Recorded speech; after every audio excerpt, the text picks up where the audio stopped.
సింధులేంటారు బాబు, చూడడానికి వస్తాయి నాకు. అది చర్చ అనుకుంటున్నావా, డిస్కోటెక్ అనుకుంటున్నావా?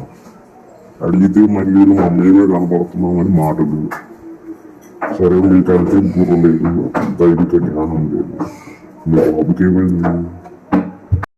సేవకుడేగా, ప్రతి వారం వాక్యం చెప్తున్నాడుగా. దైవిక జ్ఞానం ఆయనకు ఉందిగా ఎక్కువగానే. మరి మీకు చెప్పరా, మీకు బోధించడా? బైబిల్ చెప్పట్లా? ఇతరులకు బోధించే నీకు నువ్వు బోధించుకోవా, నీ కుటుంబానికి బోధించుకోవా అని దేవుని వాక్యం చెప్పట్లేదా?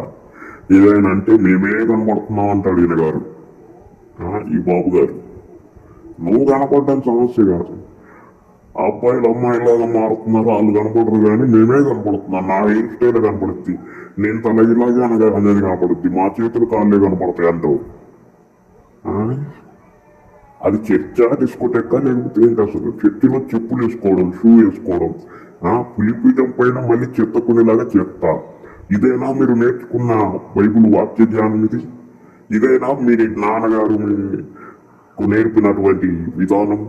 ఇదేనా మీరు బైబిల్ చదివి నేర్చుకున్న విధానము? మీరు ఎలాగైనా పోండి. అబ్బాయిలు అమ్మాయిలుగా మారారు. ఎస్, వాళ్ళని చెప్తే వాళ్ళు వినరు, ఎందుకంటే వాళ్ళ లోపల దైవికమైన జ్ఞానం ఉండదు. వాళ్ళకు మారే టైం వచ్చినప్పుడే మారుతారు. నీకేమైంది? బైబిల్కి గద్దింపు నీలో ఉందిగా, నువ్వు మారాలిగా. అంటే నువ్వు ఇప్పుడు తప్పెవరిది?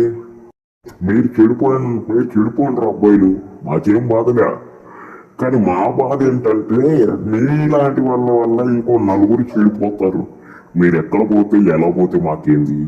మీరు చేసే పనుల వల్ల ఇంకో నలుగురు చెడిపోయి దేవుని నుండి దూరం అవుతారు, అల్లరితో కూడిన ఆటపాటలు చేస్తారు. అర్థమైందా?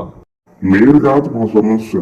మా సమస్య ఏంటంటే మీరు చేసే పనుల వలన విశ్వాసులు అనేబడే వాళ్ళు త్రోవ తప్పిపోతారు. మీలాగిన చిందులు ఎత్తారు, చర్చిలో ఇష్టం వచ్చినట్టుగా ఆరాధన చేస్తారు. ఆరాధన చేయాలంటే దానికి ఒక పద్ధతి ఉంటుంది, దేవుడు చెప్పిన పద్ధతి ఉంది. అలా మానేసి ఇప్పుడు మీరు చేసే విధానం ఇంకో నలుగురు నేర్చుకుంటారు.